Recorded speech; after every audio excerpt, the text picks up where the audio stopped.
mga lipstick na mura pero imbes na ikaganda ay baka ikapahamak pa. Naglipa na pati sa mga bangketa ang mga ganyang lipstick na walang brand. At paalala po ng mga otoridad, mag-ingat dahil ilan sa mga ito may mga nakalalasong kemikal. At nakatutok si Maki Pulido. Ang mga lipstick na ito naglipa na sa iba't ibang bangketa at mall sa Maynila. Pero di hamak man na mas mura kumpara sa mga kilala o branded na produkto, ang hindi alam ng marami, delikado sa kalusugan ang ilan sa mga ito.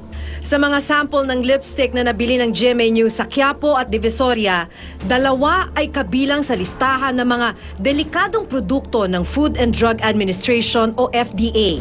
May mataas na sangkap ng lead, isang nakalalasong kemikal. Ginagamit siya as papatingkad ng kulay.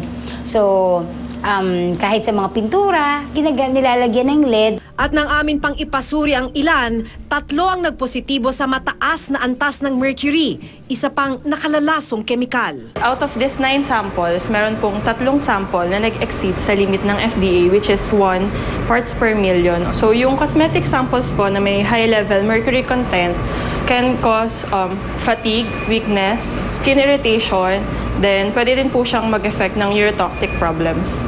Karamihan rin sa mga lipstick na ito, walang product notification mula sa FDA. Ibig sabihin, hindi rehistrado sa ahensya at hindi dumaan sa kaukulang testing na hinihingi ng gobyerno.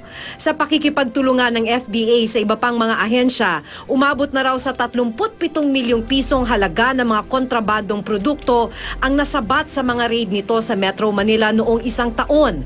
Kasama dito ang mga ipinagbabawal na lipstick.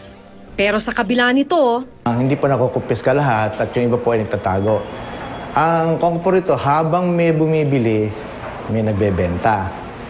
Nakikita po kasi ng mga mamimili na mas mura siya, pero hindi po nila alam na yun po ay hindi ligtas.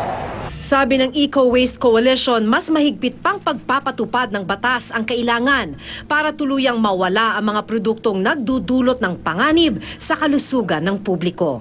Hindi yan natatapos sa raid. Magkaso tayo, mag-sample tayo. Maki Pulido, nakatutok, 24 oras.